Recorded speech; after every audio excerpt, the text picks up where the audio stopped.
In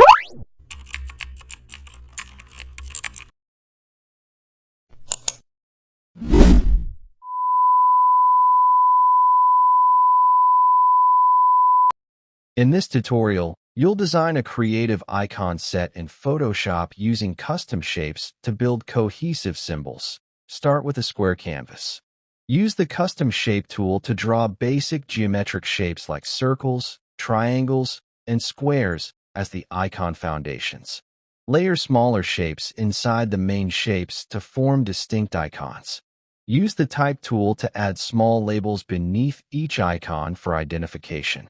Adjust alignment and spacing so each icon feels balanced and evenly distributed.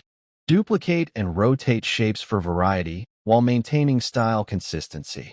Refine shape proportions and stroke weight for harmony. Zoom out. The icon set now looks cohesive, clean, and ready for digital use.